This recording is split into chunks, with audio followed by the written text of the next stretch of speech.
السلام علیکم دوستو میرا نام ہے مہر انجم۔ آپ دیکھ رہے ہیں چینل ہسٹری کی تلاش، جس پر ہم نے حضرت عمر سیریز سٹارٹ کی ہے۔ تو آج اس کے پہلے ایپیسوڈ کا آخری پارٹ میں آپ کو بتانے جا رہا ہوں۔ تو شروع کرتے ہیں وہیں سے۔ حضرت عمر نے جب اوکاز کے میدان میں اس نوجوان کو گرا کر چاروں شانے چت کر دیا تو ساری دنیا اس فتح پر پریشان ہو گئی۔ عورتیں، مرد، نوجوان، بوڑھے سب یکسو حریف کیے جا رہے تھے۔ تھوڑی دیر بعد سورج جب آہستہ آہستہ ڈھلنے لگا تو تماشائی اپنی اپنی راہ چلے گئے، اور حضرت عمر رضی اللہ عنہ اپنے دوستوں کے حلقے میں میلے کا چکر لگانے کے لیے گئے۔ ان کے دوست ان کی تعریف کیے جا رہے تھے اور جواب میں بس ایک مسکراہٹ کے امیدوار تھے، لیکن جس سے نوازا جانا ان کی تقدیر میں ہی نہ تھا، اور اگر کبھی یہ مسکراہٹ ان کے چہرے پر نمودار ہوتی تو وہ رہے ظاہرین بھی انہیں رک رک کر دیکھتے۔ ان کی نگاہیں ان کے دوستوں سے بھی زیادہ فخر اور حیرت کا اظہار کیا کرتیں، اور وہ فخر و حیرت کا اظہار آخر کیوں نہ کرتے؟ تو رات کی تاریکیاں آہستہ آہستہ پھیلتی گئیں اور گہری ہوتی گئیں۔ حضرت عمر رضی اللہ عنہ اپنے دوستوں کے ساتھ اوکاز کی ایک سمت میں چلے گئے۔ حضرت عمر رضی اللہ عنہ اپنے جاننے والوں کو سلام کرتے ہوئے صحرا کی جانب بڑھے اور ایک محفل کے گوشے میں بیٹھ گئے۔ عشق بازی سے لے کر شاہ سواری اور ایام عرب سے انصاب عرب تک کوئی موضوع نہ تھا جو زیر بحث نہ آیا۔ حضرت عمر رضی اللہ عنہ اس گفتگو میں بڑھ چڑھ کر حصہ لے رہے تھے۔ وہ ہر موضوع پر بڑے ماہرانہ انداز میں روشنی ڈال رہے تھے۔ باتوں باتوں میں ایک دوست نے ایک سوار کا ذکر چھیڑ دیا جو آج دوپہر سے پہلے نظر نہ آیا اور جس کے گھوڑوں کے سم زمین کا سینہ چاک کیے ہوئے تھے۔ حضرت عمر رضی اللہ عنہ نے جلا کے کہا، لا ترضا کی قسم، اس کی شاہ سواری پر حیرت کر کے تم نے مجھے بڑی تکلیف پہنچائی ہے۔ اس پر وہ نوجوان مسکرایا جس نے پہلے ابدی نوجوان کی بات اور تعریف کی تھی۔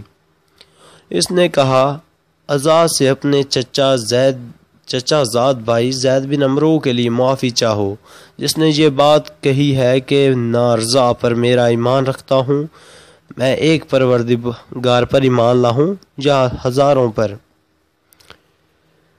یہ سن کر حضرت عمر رضی اللہ عنہ نے ایک لمبا سانس لیا اور کہا کہ وہ غارت ہو اور عزا اس کی ناشکری کو کبھی معاف نہ کرے۔ اس نے ہمارا دین چھوڑا اور ہمارے بتوں کے ساتھ زیادتی کی تو کتاب نے بالکل ٹھیک کیا، اسے مکے سے نکال دیا۔ وہ معبود کی تلاش میں یہود و نصارہ کے پاس مارا پھرتا رہا، لیکن یہودیوں سے کچھ پایا نہ نصرانیوں سے۔ اگر خطاب اسے میرے حوالے کر دیتا تو میں اسے جان ہی سے مار ڈالتا۔ اس کے بعد آہستہ آہستہ گفتگو میں سنجیدگی پیدا ہونے لگی اور باتوں نے سنجیدگی اختیار کر لی۔ آپ اس بات کا اندازہ لگا سکتے ہیں کہ حضرت عمر کے بارے میں جو بات کہی جاتی ہے کہ وہ شروع ہی سے سنجیدہ مزاج تھے، بالکل درست ہے۔ سب اب اٹھے محفل سے اور اپنے اپنے گھر چلے گئے۔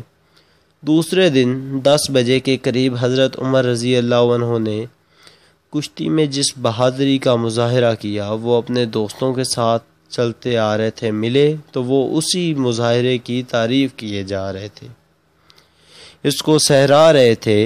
ان کی خواہش تھی کہ حضرت عمر رضی اللہ عنہ اس نوجوان کو، اپنے حریف کو ایک مرتبہ دوبارہ پچھاڑ دیں۔ اس پر اس بدوی نوجوان جو ہے وہ مقابلہ کرنے کی سخت نہ رہے گی اور دوبارہ کبھی اکھاڑے کی طرف رخ نہ کرے گا۔ لیکن حضرت عمر رضی اللہ عنہ اس بات کے بالکل خلاف تھے۔ ان کے نزدیک یہ بات ان کی عظمت کے، ان کی عزت کے خلاف تھی کہ وہ فاتح ہو کر اس کو دوبارہ مقابلے کی دعوت دیں۔ ہاں اگر وہ نوجوان حضرت عمر رضی اللہ عنہ سے کشتی لڑنا چاہتا ہے تو وہ ایک لمحے کا توقف کیے بغیر اس کی دعوت قبول کریں گے۔ اب میلہ ختم ہونے والا تھا۔ 3 دن کے بعد لوگ عکاظ سے نکل کر کعبہ کے طواف کی تیاری کے لیے جمع ہونے والے تھے۔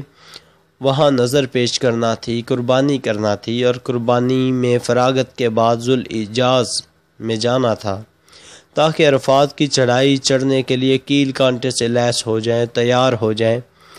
جانے سے پہلے یہ 3 دن ظاہرین کے لیے بہت اہم تھے اور وہ بہت مصروفیات میں اپنا دن گزارا کرتے تھے۔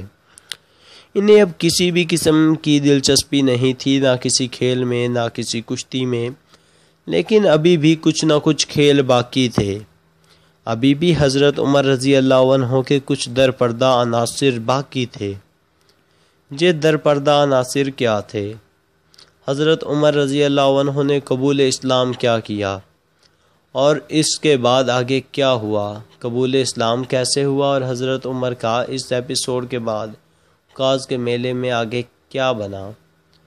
تو اس سب کے بارے میں ہم آپ کو بتائیں گے، لیکن ہماری اس سیریز کی اگلی قسط میں۔ تب تک کے لیے اللہ حافظ۔ دوستو، اگر آپ نے ہمارے چینل کو ابھی تک سبسکرائب نہیں کیا تو چینل کو سبسکرائب کر دیں، اور اس سیریز اور ایسی بہت ساری سیریز کو دیکھنے کے لیے سبسکرائب کے ساتھ ساتھ لائک بھی کریں تاکہ ہماری حوصلہ افزائی ہو۔ والسلام۔